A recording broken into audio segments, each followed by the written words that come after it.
Fala pessoal, sejam bem-vindos a mais um Novo Mundo Podcast. Mais um podcast gravado durante a madrugada. E eu vou tentar, eu não sei se eu ver que eu falei do que me propus a falar, vocês vão ver que está no título aí. Eu vou tentar falar sobre ressentimento nesse podcast, porque eu senti que o último podcast que eu fiz, ele teve bastante... Eu não sei se teve bastante,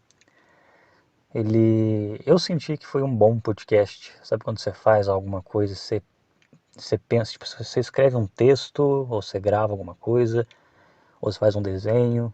Desenho é mais fácil porque você pode ver o que você fez. Quando é uma coisa que você escreveu, ou uma coisa que você gravou, é mais... Eu não sei, é mais complicado você ver se ficou bom ou não ficou, mas eu senti que aquilo ali ficou bom, entendeu? E daí teve um cara lá que comentou, fala sobre ódio no próximo podcast.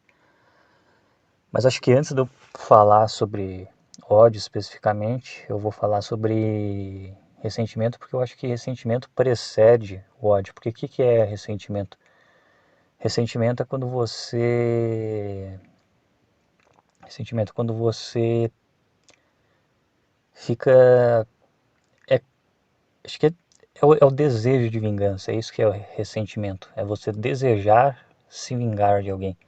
E por que você deseja se vingar de alguém? Você deseja se vingar de alguém porque essa pessoa fez alguma coisa contra você, né? Mas às vezes não. E como eu falei no outro podcast, às vezes quando uma pessoa ela, sei lá, ela consegue mais sucesso do que você com menos esforço, você, por mais que a pessoa ela não tenha te prejudicado diretamente, você você interpreta o sucesso dela como uma ofensa e daí você fica ressentido por causa disso. Porque é como se o sucesso daquela pessoa tivesse te afetado diretamente. Como se o sucesso alheio fosse um soco no seu estômago. E eu acho que Eu acho que... Só que é foda também porque... Isso aí é inveja ou é ressentimento? Porque isso aí, quem falou é o Nietzsche, né? Que ele fala que... É que é foda também que tem gente que fala, não, mas não dá pra levar o Nietzsche a sério. Tá, mas só hoje vamos levar ele a sério, vamos tentar entender esse cara. Depois a gente entende os gregos. Vamos fazer... A gente tá fazendo certo aqui? Não. Era pra ter começado pelos gregos? Era. Comecei? Não. Então foda-se. Mas, vamos lá. Segundo Nietzsche, o ressentimento ele é ele é meio que ele é uma inveja,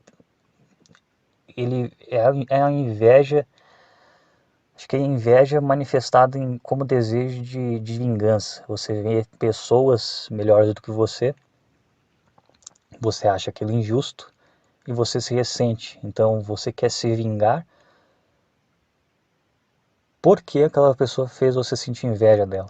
Eu acho que basicamente é isso que é o ressentimento do ponto de vista nietzschiano, no caso, do ponto de vista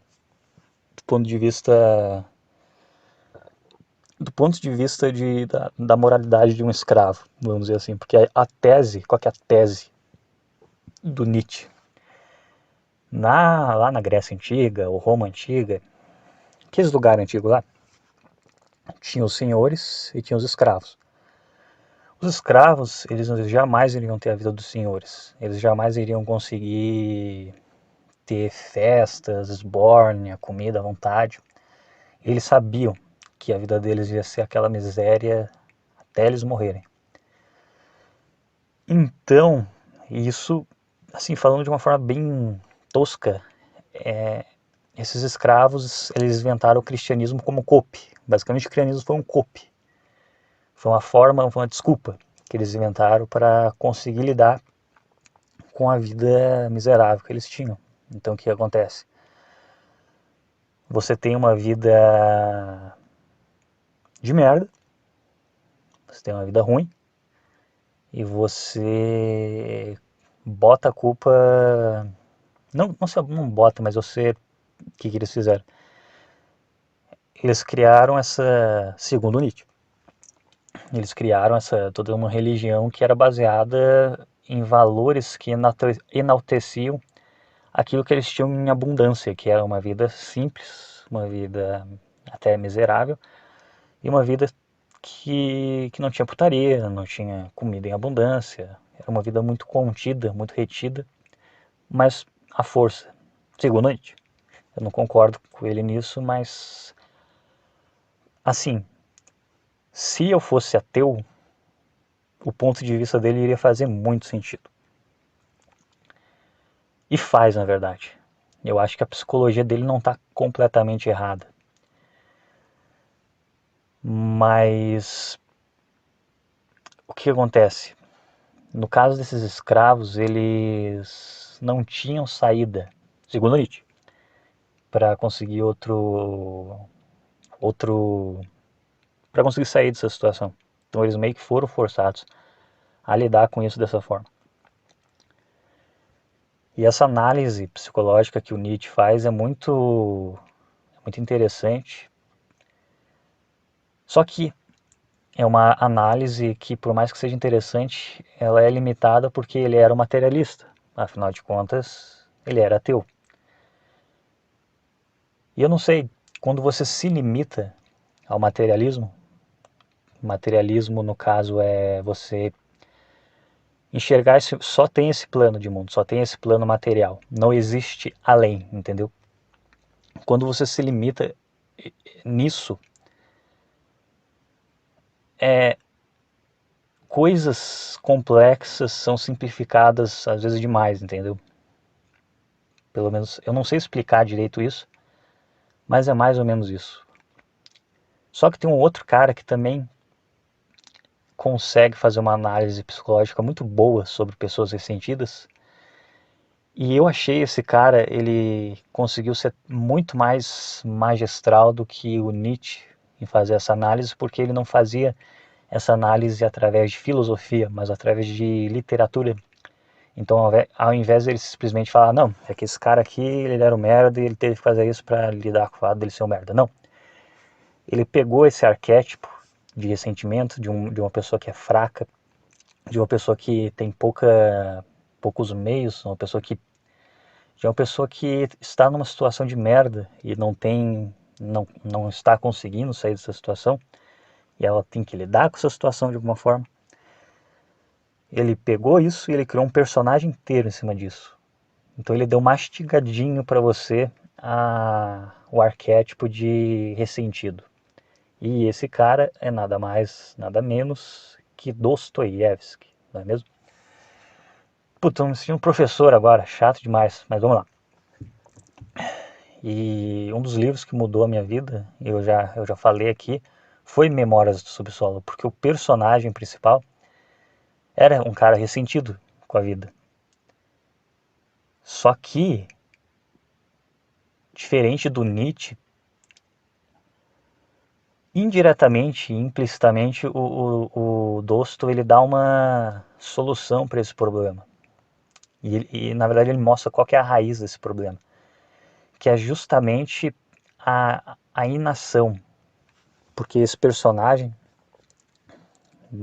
o homem do subsolo, ele era ele não ele se achava superior. Ele caía naquela armadilha que muito cara anônimo aí na internet cai, que é se achar superior aos outros, se achar mais inteligente do que os outros, mas ter muito medo de agir no mundo, ter medo de conversar com as pessoas, ter medo de falar com mulheres, ter medo de agir, basicamente. Tem medo de agir. E esse cara, ele era isso. Ele, dentro da cabeça dele, ele era um cara muito inteligente, muito esperto, mas ele escolhia ficar no cantinho dele. Ele era uma escolha, entendeu? Ele era um cara muito inteligente, mas quer saber, esse mundo aí tá cheio de gente burra, eu vou ficar aqui no meu canto mesmo, foda-se, sou bom demais pra esse mundo. Era mais ou menos isso. Só que quando você vai vendo o livro, você vai vendo como ele conta as histórias dele, você percebe que na verdade, por mais, essa forma dele se enxergar como um cara superior era só era só uma desculpa para ele não se enxergar e ver todo o fracasso que ele era. E isso foi muito pesado, porque quando eu li isso naquela época, eu eu não entendi direito. Porque quando eu li a princípio, porque no comecinho do livro tem uma parte que ele fala, eu era o melhor aluno da sala, os caras me zoavam, então eu achei que ia ser meio que tá, é só mais um livrinho de nerd valentão, mas não, é além disso, porque pela primeira vez o nerd ele não é colocado como o santo da história. O valentão dessa história, que essa história tem um valentão também, entre aspas, a história não é tão, a história não é um romance adolescente, e por isso que ela é mais pesada, porque esses traumas, ele mostra isso no livro, eles seguem para a vida adulta. Mas o que acontece é o seguinte, o cara que nem não tem santo nessa história. Tem, na verdade, tem uma puta nessa história, literalmente uma puta. Só que ela é a pessoa com a personalidade mais limpa nessa história inteira. O que porque o Dostoiévski ele gosta de jogar assim, ele gosta de esfregar na cara das pessoas que não necessariamente às vezes uma pessoa é boa só porque ela é isso e aquilo. Só que de qualquer forma, é, foi a primeira vez que eu saí daquele clichê de nerdinho, santinho, valentão, malvadão. Não tinha cara bom nessa história. Nenhum dos caras na história eram bons. Tinha o cara que era o valentão, tinha os caras que eram os caras que puxavam o saco do valentão, e tinha o homem do subsolo que só se fudeu durante a primeira parte da vida dele, e daí na segunda ele ainda tá tentando lidar com isso. Porque ao invés de ele agir e se livrar disso, ele não fez nada e ele sofreu um monte de traumas. E daí ele teve que lidar com isso e ele não, claramente, assim, ele não lidou com isso. Tanto que ele estava escrevendo aquele diário, que é aquele livro lá, é como se fosse um diário dele, né? O Dostoiévski fez como se fosse ele escrevendo a própria história, entendeu? Só que tem um momento que ele conta tudo, todos os traumas dele, você percebe que na verdade não é bem assim, que na verdade ele só está lidando com traumas e por isso que ele é daquele jeito. E ele continua, ele vai continuando escrevendo, e chega uma hora que o escritor fala, aí ele vai continuar e a gente fica por aqui. Ou seja, ele dá a entender que o cara vai continuar se lamentando eternamente e não vai fazer nada a respeito. Então eu acho que a cura para pro ressentimento é a ação. Inclusive o próprio Homem do Subsolo ele fala disso. O homem de ação, só que ele enxergava o homem de ação como, como inferior a ele. Porque na cabeça dele ele era tão inteligente que se ele resolvesse agir, ele ia começar a pensar em várias formas de agir, ia aparecer várias ideias ao mesmo tempo na cabeça dele, e ele ia pensar tanto que era melhor nem fazer nada, porque o simples fato de ele saber que ele era tão inteligente, podia pensar em várias coisas, fazia ele se sentir, massageava o ego dele. Na cabeça dele, o homem de ação, as ações do homem de ação, mesmo que fossem ações mais fúteis, mais frívolas, na cabeça dele, por serem ações fúteis e frívolas, não valia a pena agir. Valia mais a pena ficar só pensando e se contentando com a própria habilidade intelectual de saber que se ele quisesse ele poderia agir.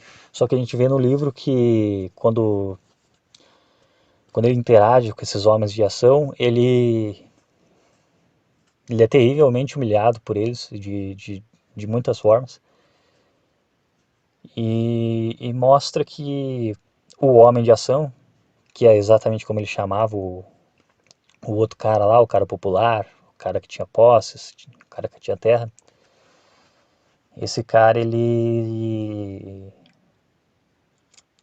por mais que ele fosse um homem na visão dele de uma consciência mais limitada, e o livro mostra que realmente era um cara, não era um cara de inteligência extraordinária, mas era um cara que agia, entendeu?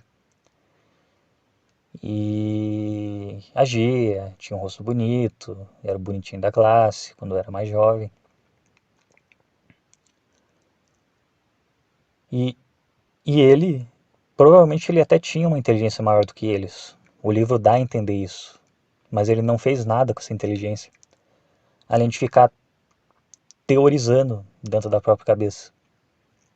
E o resultado foi que todos que, em tese, e provavelmente eram menos inteligentes do que ele no livro, acabaram tendo uma vida melhor do que ele, que em tese era mais inteligente do que eles, mas não usava essa inteligência como uma ferramenta para melhorar a própria vida.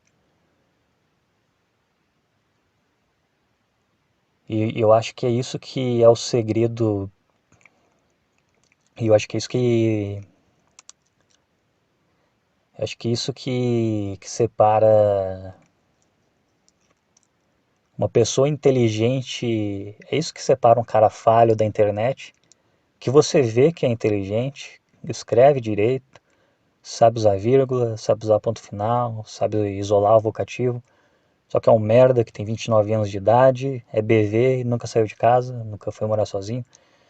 E um cara que tem a mesma inteligência e, sei lá, é concursado, é policial federal, é fitness e qual é uma mulher diferente por semana.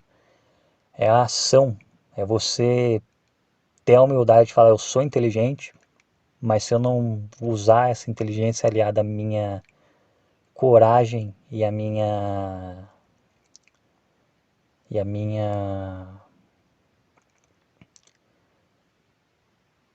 coragem e a minha ação e o meu esforço, eu não vou chegar a lugar nenhum do mesmo jeito. Só que tem uma tem um pequeno detalhe também, porque esse livro ele fala que foi meio que quase que uma profecia do que ia acontecer no século XX, das personalidades que iriam aparecer no século XX. Stalin, Hitler. Inclusive acho que a própria sinopse do livro fala isso. O que me fez deixar ainda mais curioso para querer ler o livro. E por quê? Porque quando você é uma pessoa ressentida, e aí a gente volta para Nietzsche agora, você tem uma tendência a criar um mundo paralelo. Um mundo onde os fracos vão ser recompensados, um mundo onde a sua inação, ou pior, a sua fraqueza, seja ela moral, seja ela emocional, seja ela física, é recompensada. Então imagina um cara que, como homem do subsolo, ele se fudeu na mão desses caras, ele se considera mais inteligente do que eles, talvez ele era mais inteligente do que eles, mas ele tinha uma vida pior. Ele não pegava ninguém, ele não tinha dinheiro. O quão fácil é uma pessoa ressentida assim querer criar um mundo paralelo, como ele fez, aonde aonde as características exatas que ela tem é que são as características que são as corretas, que são as adoradas. E eu acho que é aí que entra o ressentimento entra em ação. Porque imagina, quando você é uma pessoa ressentida, é como se aquilo fosse uma marca que ficasse em você e é como uma cicatriz, aquela merda não vai embora nunca. Quando uma pessoa, sei lá, quando uma pessoa ela te ofende ou ela bate em você e você revida na hora, no ato, aquilo lá em uma semana você esquece. Mas quando uma pessoa ela faz isso e você não tem coragem na hora de revidar, de alguma forma, você lembra, você lembra aquilo pelo resto da vida. Olha, provavelmente já devo ter revidado algumas coisas nessa vida. E todas as coisas, às vezes que eu revidei, todas as, eu não consigo lembrar das vezes que eu revidei, mas todas as vezes que eu engoli seco e eu levei desaforo para casa, a maioria das lembranças ruins que eu tenho são assim, e são as que mais marcam. É uma coisa que vai pro resto da vida. E é muito fácil para uma pessoa ressentida, ela não é muito fácil, mas eu acho que é uma tendência, inclusive esse livro mesmo tentava alertar isso, que é uma tendência quando uma pessoa ela tem muito ressentimento, ela começar a ter uma visão de eu e as pessoas que se parecem comigo vamos ser um novo nós,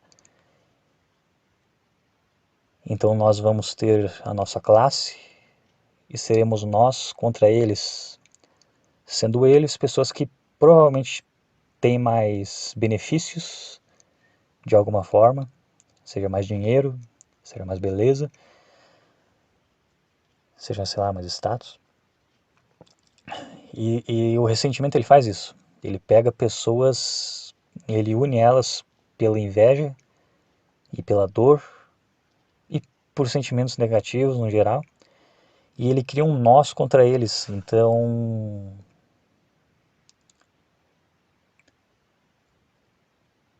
partindo do pressuposto que Nietzsche estava certo, olhando as coisas de um ponto de vista materialista, foi o que o cristianismo foi. Foi uma forma dessas pessoas ressentidas, que eram escravos, que não tinham sexo em abundância, que não tinham comida em abundância, que não tinham porra nenhuma em abundância. Muito pelo contrário, era tudo escasso. Então elas criaram uma religião inteira onde essas coisas são louváveis. Olha só, ele está sem comer, mas isso é louvável, é um jejum. Ah, ele não faz sexo, isso aí é castidade, é louvável também. É, tem que amar o próximo, porque essas pessoas elas eram pobres, então elas precisavam de esmola, então você tem que amar o próximo, você tem que dar esmola para os outros. Eu discordo dessa visão do Nietzsche, mas uma coisa que Nietzsche e Dostoiévski concordam, sendo que um era ateu e o outro era cristão ortodoxo, é que pessoas ressentidas elas têm essa tendência a criar um mundo paralelo onde beneficie elas e acolha elas. E eu não preciso nem dizer que, se você for ver bem, o que foi o comunismo se não uma grande, uma mistura de ressentimento intelectual, ou seja, o cara ele era um intelectual medíocre, mas era intelectual o suficiente para criar uma teoria, ou fazer parte da criação de uma teoria que defendesse um grupo de pessoas que não eram intelectuais, então era muito fácil você sobressair essas pessoas. Porque é muito fácil você se sobressair a pessoas ignorantes. E naquela época era muito. A pessoa ignorante, ela realmente era ignorante. Naquela época, acho que 90% das pessoas eram analfabetas. No Brasil, inclusive, 50% das pessoas nessa época eram alfabetizadas. O Brasil ele estava à frente de Rússia, de Alemanha nessa época. Então você tem Isso no comunismo, por exemplo, que é o que? Um grande ressentimento contra as pessoas ricas, que eu não estou dizendo se está certo ou está errado, mas foi ressentimento, isso é inegável. Na Alemanha você tem outro tipo de ressentimento também, que gerou o nazismo, e você vê que tudo isso começou pelo ressentimento. E o que é o ressentimento? Eu acho que é uma mistura de inveja com humilhação, entendeu? É você invejar, porque você invejar uma pessoa por si só, eu acho que não faz no máximo você querer fazer algo contra aquela pessoa. Mas a inveja por si só não faz você ter a necessidade de criar um mundinho só seu. Eu acho que o que faz isso é o ressentimento.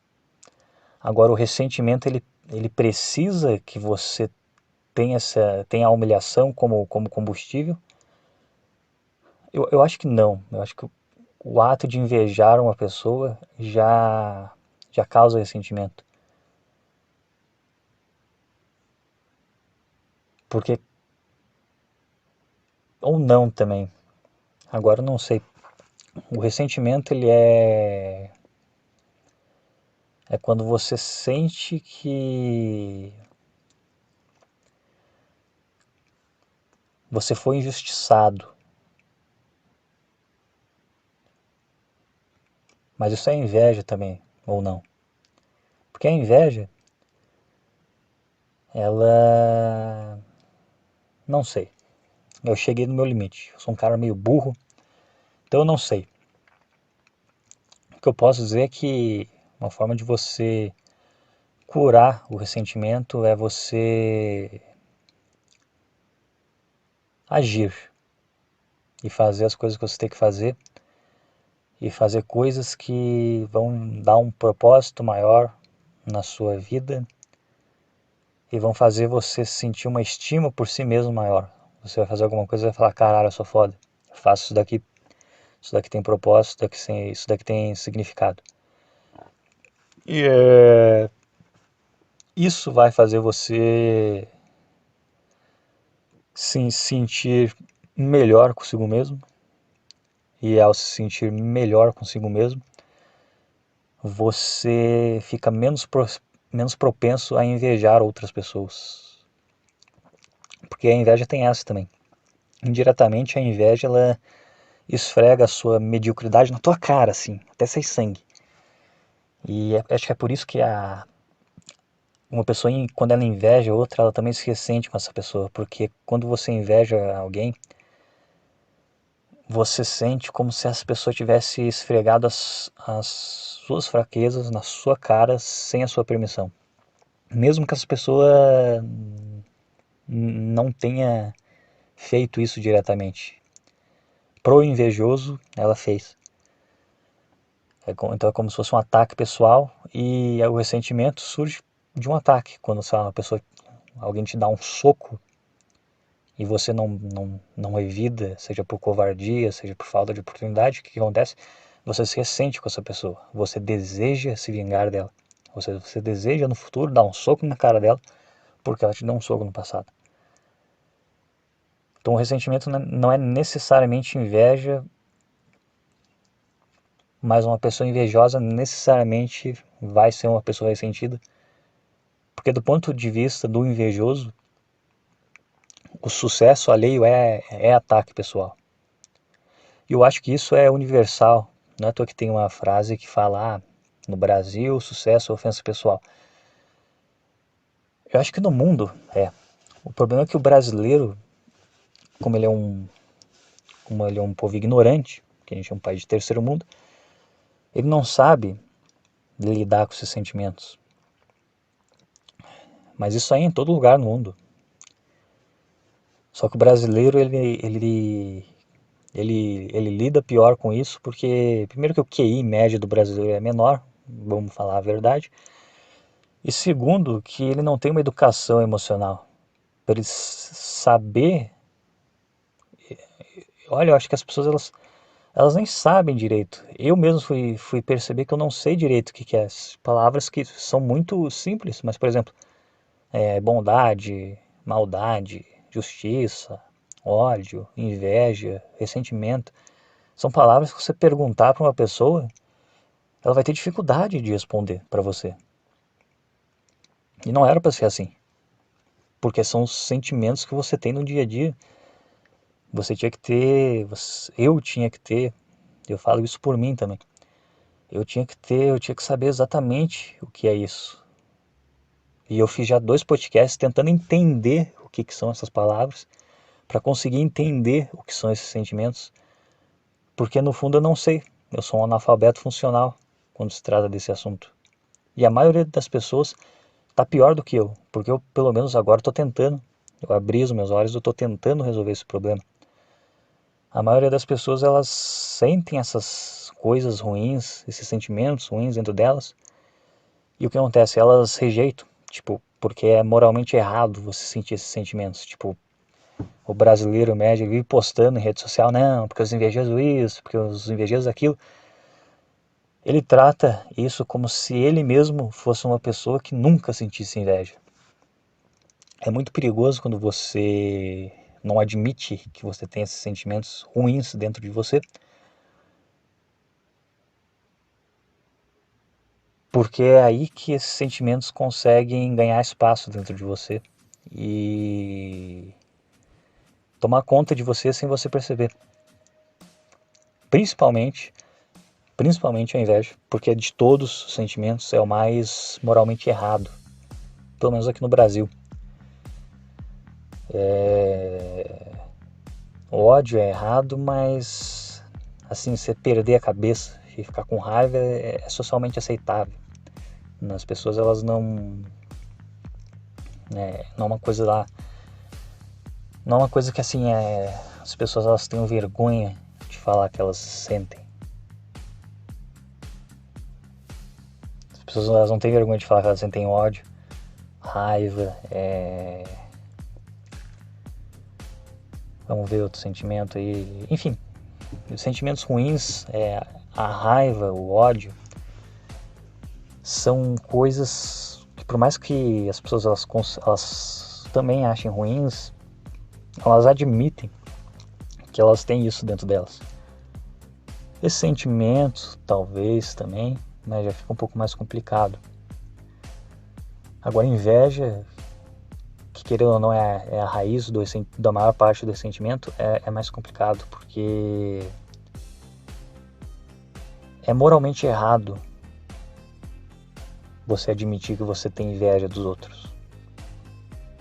Ninguém, pelo menos aqui no Brasil, eu não sei como é que são os outros lugares do mundo, tem bola para chegar no espelho e falar, eu sou um invejoso de merda. Eu olhei aquela pessoa, eu vi que ela tem uma vida melhor do que a minha em todos os aspectos possíveis, e eu me senti mal comigo mesmo por causa disso. Então eu vou tentar melhorar, de alguma forma, de algum jeito. E daí, se você faz isso, aquela inveja, ela perde o poder que ela tem sobre você, e aquela inveja se transforma em motivação para você buscar um propósito maior na sua vida. Porque a inveja é um termômetro muito grande. Se você está invejando uma pessoa, isso significa que no fundo você quer não ser aquela pessoa, mas ser parecida com aquela pessoa. Então é uma bússola muito poderosa. A partir do momento que você admite que você tem inveja de alguém, você pode falar, eu estou invejando essa pessoa porque no fundo eu quero ser parecida com ela. O que é que essa pessoa está fazendo? Por que eu estou invejando ela? Estou invejando ela porque ela pega a mulher. Estou invejando essa pessoa porque ela é bonita. Então, quem sabe eu entro numa academia e quem sabe começo a cuidar da minha aparência. Um exemplo tosco, mas é o que estou querendo dizer. A inveja é uma bússola muito poderosa para você ver o que você precisa fazer para melhorar de vida. Só que para isso, você precisa olhar no espelho e falar, eu sou invejoso. Estou invejando aquela pessoa porque ela está mostrando onde é que eu estou fazendo merda com a minha vida. E eu não queria enxergar, mas agora eu fui obrigado, porque eu vi uma pessoa que fez sucesso onde eu queria fazer e eu não consegui, porque provavelmente estava sendo displicente de alguma forma. E E é isso. Era para ser de ressentimento. Acabou que eu falei um pouco mais sobre inveja, mas eu senti que o outro podcast ele tinha ficado meio curto, meio incompleto. Então esse podcast ele já vai tampar os buracos daquele lá e falar um pouco sobre ressentimento também. Eu acho que é isso por hora e até a próxima. Até o próximo programa.